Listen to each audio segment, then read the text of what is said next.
একটা যুগান্তকারী এই গণ অভ্যুত্থান তৈরি হয়েছে। এই গণ অভ্যুত্থান যে চেতনা, এই চেতনা লালন করতে হলে ছোটোখাটো ঝগড়াঝাঁটি এখান থেকে অতিক্রম করতে হয়ে আমাদের আসতে হবে।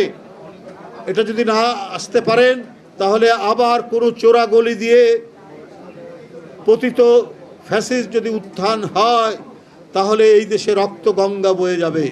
তিনি কাউকে বাঁচতে দেবেন না। যে বিপ্লবের চেহারা আমরা দেখেছি, এই চেহারায় একদিন কেউ ভাবতো না যে শেখ হাসিনার পতন হবে। কিন্তু শেখ হাসিনা মনে করেননি যে জনগণের যে একটা শক্তি আছে, প্রচণ্ড শক্তি, বিশাল বোমের চাইতেও যে সে শক্তি, ওটা বিস্ফোরিত হলে শেখ হাসিনার মতো হাজার হাজার ফ্যাসিস্ট উড়ে যেতে পারে, পতন হয়ে যেতে পারে, সেটা শেখ হাসিনা বিশ্বাস করতেন না। তিনি মনে করেছেন পুলিশ তার, র্যাব তার, বিজেপি তার, সবই তার, সুতরাং তাকে সরাবে কে ক্ষমতা থেকে? কিন্তু কোনো লাভ হয়নি। যখন উত্তরা থেকে জনতার ঢল, যখন যাত্রাবাড়ি থেকে জনতার ঢল, ওই ছোড়া মানে বৃষ্টির মতো, শ্রাবণের বৃষ্টির মতো গুলি ছুটছে, ওটাকে প্রতিহত করে যখন এগিয়ে আসছে, তখন শেখ হাসিনা আপনি তো আর দেশে থাকার কথা বলতে পারেননি। আপনার পুলিশের গুলিও নিস্তব্ধ হয়ে গেছে।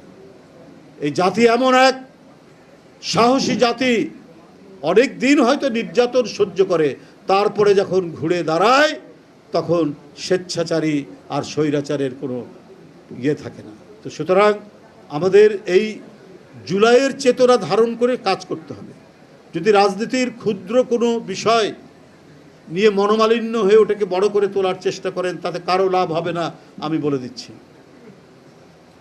যে আমারই ক্রেডিট বেশি, আমরা করেছি, আমরাই সব, এইটা ভাবলে ক্ষতি আপনারও হবে, সবারই হবে, দেশেরও হবে।